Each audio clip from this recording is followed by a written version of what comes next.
Hello everyone and welcome to Skyrim Mods and More episode 13, lucky number. Okay guys, let's hurry up because I have the feeling my Skyrim might go berserk any second. So bring out that intro.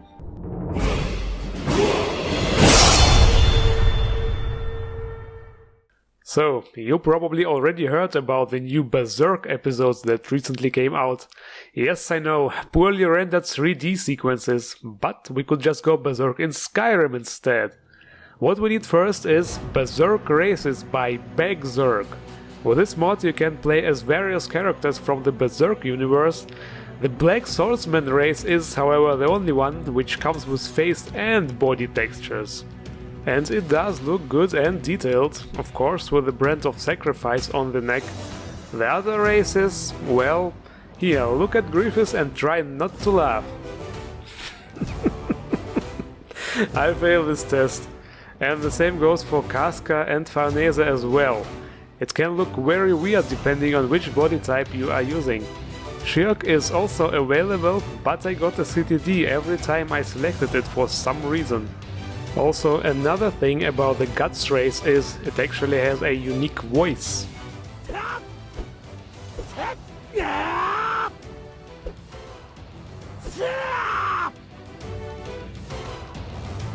And now we need the proper outfit. The Black Swordsman armor by Zenel. Not much to say here actually. The armor looks exactly like the manga, anime, game, whatever you prefer. Down to all the little details like the throwing knives or the pouches. Without question, a high quality armor.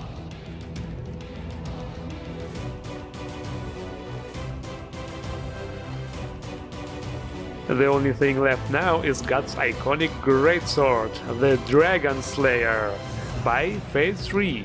You know, this is one of those the bigger the better weapons. I think it's even bigger than Cloud's Buster Sword actually. It would probably be completely dull and still kill everything in one hit.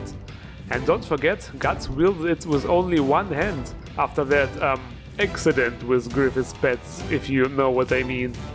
Well, it's not called Dragonslayer for nothing, right? So I guess it perfectly fits into Skyrim.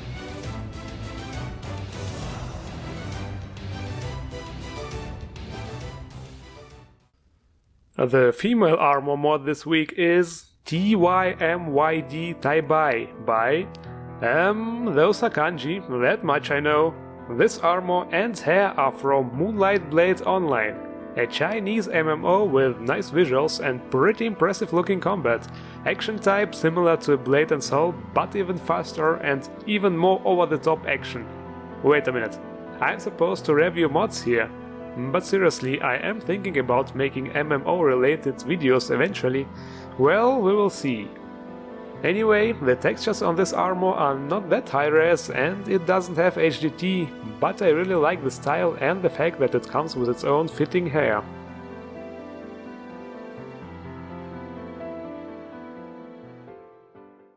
And now to the weapon mods. A lot of nice weapon mods this week, ladies and gentlemen. Let's start with Fancy Bows by Rob Zomb. This mod brings us a bunch of bows with bright, colorful, neat-looking visual effects. Reminds me of weapons you would usually find in an MMO. 10 bows in total, from classic ones like Fire and Ice, to somewhat more exotic ones like Blood and Acid. Really interesting concept. The Blood and Acid ones look the most interesting in terms of design and also come with a special sound effect. This mod is pretty much for those people who want to have bows with nice effects, but don't want to install a mod which would change the whole enchantment system. That way you can also, for example, have a fiery looking bow with a nice enchantment. Absolute madness. No, this is Patrick! Just kidding. Next mod, Hopesfire Resurrection by Ronnie Coleman, Magnum. As most of you probably know, this is a weapon from the Tribunal expansion for the Elder Scrolls 3 Morrowind, and now also available in Skyrim. Well, there is another Hopesfire mod around on the Nexus already, but I personally like the model of this one more.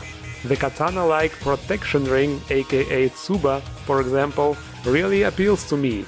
The sword comes with a lightning enchantment by default. Definitely a good addition to Skyrim. And now comes the cherry on top, the Viceroy Albion sword by Billy Rowe. This sword, ladies and gentlemen, is a real killer, pun intended. It may not be extremely high poly, but it comes in 1K, 3K and 6K textures. This is the sound my old graphics card would probably make right now, because this is obviously the 6K version. Seriously, when I wanted to equip it or drop it, it took like 10 seconds to load first. The weapon comes as a one-hand sword and a great sword, and there are also 4 different cube maps to choose from. What do you guys say? The shinier the better? Sharp is the shiniest option here, it almost looks like the blade is oiled. And also look at those weapons, they look so shiny, clean and perfect, as if they were just freshly forged, not a single scratch yet. I can almost feel it, that immersion is killing me. Sorry. So if you have a monster rig, you can now feed it some tasty 6K textures with this weapon mod.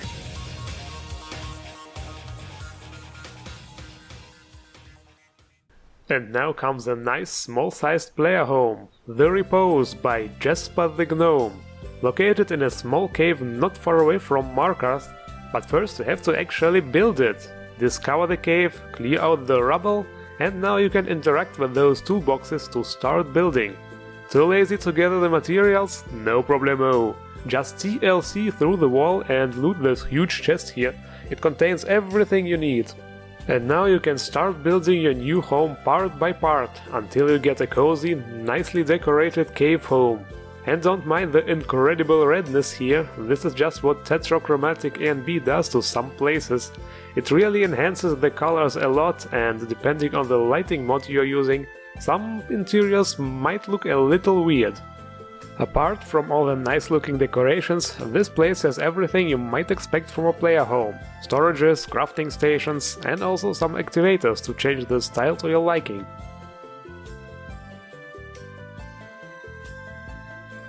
And that's not all. Outside you can build some more objects, like this structure, even with a vat to wash clothes, immersion intensifies, a little garden, and also a place at the river to just relax from your adventures. So all in all, a really nice home if you want to have a small place to retreat hidden away from civilization. Alright, this week we fortunately have a quest mod, even if it is a little bit weird at some points. Lovers in a Dangerous Cavetime by Cavetime. As usual, a courier will find us and give us a note. So we head to Morthal, where a guy called Oxentius apparently needs help. Are you the messenger? Have you brought my package? Totally seems like a good guy, right? Well, looks like we have to play post officer in Skyrim and check out his package. I mean, look for his package. By doing that, you will come across interesting people, like our comrade Dimitri here. I have not seen anyone with package. But don't worry, things will of course become more interesting, because you see, apparently... someone has tried to use evil magic. Evil! Well, we can't have that now, can we? So from that point on, you will have to travel across Skyrim, fight through dungeons full of enemies, decide who to kill and who to side with, or just kill them all, because, you know, why not, Deadpool style. And in the end, of course, uncover the mystery of the package and what all the fuss is about. The whole quest is not very long, it took me around 2 hours to complete, but it can take longer depending on if you use fast travel and how long you will need to clear the dungeons. There are 4 middle-sized dungeons in total, and they are pretty linear. The voice acting in general is quite okay. There was one guy who was talking really weird and I actually had to look at the subtitles. And also the NPCs are not fully voiced, meaning they will still say hello and goodbye in vanilla voice. This should really be addressed in a future update. There is also a boss fight and a somewhat funny reward. So all in all, it's quite an enjoyable quest. And this is it for this week's episode. As always, links in the description. Don't forget to endorse the original creators, and if you liked my video, hit the like button and feel free to subscribe for more Skyrim mod videos every week. Thank you all for watching and see you around.